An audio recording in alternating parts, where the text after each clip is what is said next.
Picture it. The ground slick with blood and rain, the air thick with iron and sweat, the sound of boots stamping in unison echoing under a black Roman sky. It is 71 BC, and the legions stand in silence.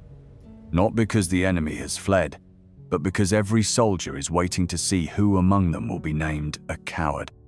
In Rome, cowardice was not simply weakness, it was treason against the state itself, a betrayal of the sacred oath sworn to the gods and to the commander whose will was law. This is the side of Rome they sealed away in marble silence.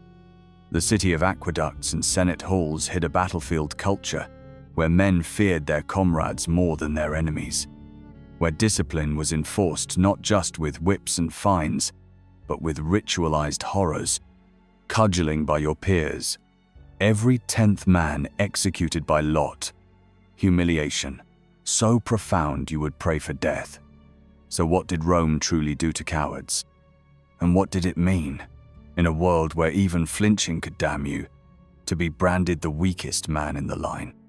Step closer, and I'll show you what the records tried to bury, and subscribe.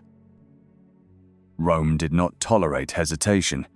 It feared it, and it punished it, with a cruelty so ritualized it barely looked like punishment at all. It looked like religion. Every soldier who joined the legion swore the sacramentum, an oath to obey orders without question, and never abandon the standard. It was more than loyalty to the state. It was a vow to the gods. Break it, and you weren't just betraying your commander, you were damning yourself. That was the genius of Roman discipline. Cowardice wasn't simply weakness, it was sin. Polybius, the Greek historian who lived among them in the 2nd century BC, describes how Rome enforced this vow. The punishments weren't designed to be efficient, they were designed to terrify. The worst of them was fustuarium, beating a man to death with clubs, not by strangers, but by his brothers, in arms. Picture the scene. A soldier accused of abandoning his post is dragged into the open. The centurion breaks his staff, a symbolic act stripping rank, and throws the pieces at the man's feet. Then, the order is given. The man's own cohort forms a circle around him, cudgels raised. There's no sword stroke, no mercy kill, just wood on bone until the body collapses into silence. Rome believed this purified the legion. Everyone else called it terror. But here's the part you won't find carved on triumphal arches. The accusation itself didn't always mean guilt. In the chaos of battle, a retreat could be blamed on panic when it was really poor leadership. Cowardice made the perfect scapegoat. Convenient, isn't it? And Fostuarium was just the beginning. Rome had something worse, a punishment that turned an entire unit against itself. Decimatio. We'll step onto that killing ground next. And trust me, watching one man beaten to death is one thing. Watching 9 men kill the 10th, knowing it could be you next, is another. Now imagine standing in formation knowing 1 in 10 will die, and the choice of who lives and who dies will be decided by chance. No battle, no heroics. Just stones drawn from a bag. White means you live, black means you kneel. This was Decimatio. The Romans called it discipline. The men called it a nightmare. Marcus Licinius Crassus, the richest man in Rome, and the general who crushed Spartacus's slave revolt in 72 BC, revived it in desperation. His troops had fled before the rebel army. Unthinkable shame. So he assembled the cohorts, counted them off by tens, and executed every 10th man by clubbing. The survivors slept outside the camp, forced to eat barley rations, branded with disgrace. Their punishment wasn't just to watch their comrades die, it was to carry the memory into the next battle. And here's what most histories skip. Crassus was not alone. The practice haunted Rome for centuries. Mark Antony, 36 years later, resurrected Decimation. in 36 BC during his Parthian campaign. His men had broken ranks in Media, modern Iran, and Antony's solution was simple: line them up, draw lots, and make them kill one another. Octavian, the future Augustus, Rome's first emperor, followed suit in 34 BC during his campaign in Illyricum, modern-day Balkans. Same punishment, same ritual, same silence afterward. Even in the chaos of the Year of the Four Emperors, AD 69, Galba, a brief emperor whose reign barely lasted 7 months, used decimation against his own mutinous troops as he marched on Rome. 4 commanders, spanning over a century, all turning their legions inward when fear threatened their grip. And it worked. Terror welded obedience, tighter than loyalty ever could. Polybius recorded it bluntly: men fought harder because death by the enemy was preferable to death at the hands of their comrades. A Roman soldier didn't just fear barbarians, he feared the men standing beside him. Picture the scene, the sun barely risen, soldiers assembled in grim silence, lots drawn, the condemned dragged forward. The first club strikes hesitantly, the next lands harder. By the 10th blow, hesitation is gone, replaced by something colder. And when it's over, there's no mourning, no graveside prayer. The legion marches on. Was this discipline or theater? A public ritual to purge shame, or a show designed to terrify survivors? And who decided which units deserved it? Commanders desperate to mask failure could cry cowardice, and the cudgels would erase inconvenient witnesses. You've now seen the worst of Roman military law in motion. The oath broken, the bodies beaten, the ranks purged by their own hands. But death wasn't always the end. For those who survived punishment, Rome had something even stranger, a fate that felt worse than execution itself.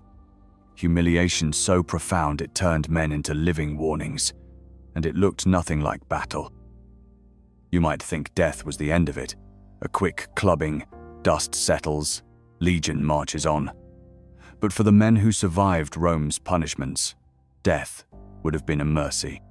Rome had another weapon: humiliation so total, it made men envy the dead.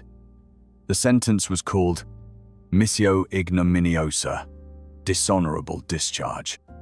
It sounds harmless, almost bureaucratic, yet in the legions, it was worse than a spear through the gut, stripping a man of everything: his pay, his rank, even the right to stand inside the palisade at night. Rome didn't just cast you out, it made you an exhibit. Condemned soldiers were forced to bivouac outside the protective walls in cold rain, with wolves at their back. No fire, no shelter, their rations nothing but barley, the same feed given to pack animals. And barley wasn't just nutrition, it was branding. Wheat was for Romans, barley was for beasts. To chew barley in front of the legion was to admit, silently, I am less than human. And if barley was bad, the animal skins were worse. Some punishments required cowards to wear hides, goat, wolf, whatever the camp butcher had skinned that day, and parade before the centuries. A soldier draped in a reeking hide, fur still matted with blood, became half man, half animal, in the eyes of his comrades. Proof that Rome didn't just punish failure, it rewrote your very identity. The humiliation didn't end when the parade was over, because at night those men huddled outside camp, their hides stiff with cold, staring at the torchlight within the palisade where normal soldiers ate and laughed. And no one spoke to them, no one met their eyes, and that silence cut deeper than any whip. But humiliation could go even further. Later, Roman sources whisper punishments that sound more like nightmares than military law: burial alive for deserters, men sealed in sacks with snakes and thrown into rivers. Are these stories exaggerated? Possibly. But why did they survive in rumor for centuries? Because rumor kept soldiers obedient long after official punishments ended, and fear doesn't need confirmation to work. Picture this. A soldier wakes to the sound of ropes being tied, blindfolded, wrapped in an animal pelt, and marched beyond the stakes at midnight. No words, no charges read. Only the wind and the distant sound of watch horns. In the morning, the legion marches past his shivering form without a glance. And that, more than any cudgel, is how Rome killed a man's soul. Now you've seen both extremes, the quick death of execution and the slow death of shame. Yet Rome still wasn't finished twisting the knife, because what came next wasn't about punishing cowards. It was about rewriting their story, burying their names, and using their disgrace as propaganda for generations to come. The punishments didn't end with death or humiliation, because the real cruelty came after, in silence. Rome didn't just kill its cowards, it erased them. No monuments, no names in triumphal inscriptions, no graves inside sacred ground. A man beaten by his brothers vanished twice, first from life, then from history. Polybius hints at this erasure when he notes how discipline kept legions obedient, but leaves the details vague, almost reluctant.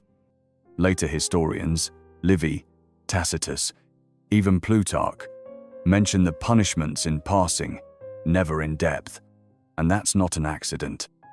Rome needed heroes, not victims, so cowardice was buried under marble and myth. Consider the triumphal parades after victory. Golden eagles, laurel crowns, captives in chains. You won't see the barley, eating outcasts walking barefoot behind. Their suffering was deliberate, their memory expendable. The state rewrote shame into silence, fear into discipline, obedience into glory, and commanders benefited most. When Crassus revived Decimation against Spartacus's rebels, the blame shifted from his disastrous tactics to cowardly soldiers. When Antony failed in Parthia, Octavian in Illyricum, Galba in civil war, all framed their failures as moral weakness in the ranks, never their own leadership. Cowardice was the perfect scapegoat. Impossible to prove, impossible to disprove, and easy to weaponize against anyone inconvenient. The survivors bore that shame for life. A man who lived through decimation or animal skin exile wasn't welcomed home as a veteran. He was half a man, marked by whispers, unfit for burial among the honored dead. The lucky ones died in battle later, redeeming themselves in blood. The unlucky ones lived long enough to remember. And here's the final irony. Rome sold this terror as virtue. The same empire that beat deserters to death called itself the defender of law and order. The same generals who scapegoated their men became marble statues, praised for discipline. History remembers them as paragons of Roman virtue, but listen closely, and you can still hear the muffled voices they buried.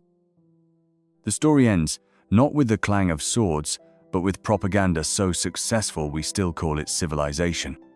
And maybe that's the darkest punishment of all.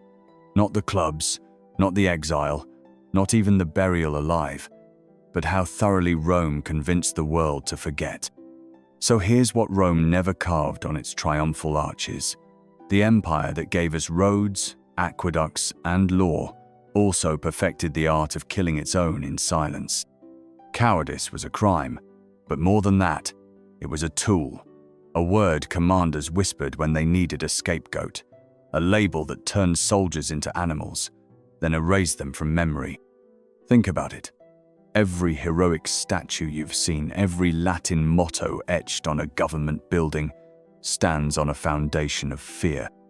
Behind the marble, there were barley rations, goat skins, cudgels wet with blood. Behind every Roman victory, there were men beaten by their own brothers so the empire could march on without shame. And maybe that's the lesson no one wants to hear. Empires don't just win with courage, they win by making cowardice unbearable. Rome mastered that, and the echoes are still with us, whether we notice them or not. Thank you for watching. Subscribe for more dark history, and click the video on the screen, because Rome's most brutal siege weapon is something you don't want to miss.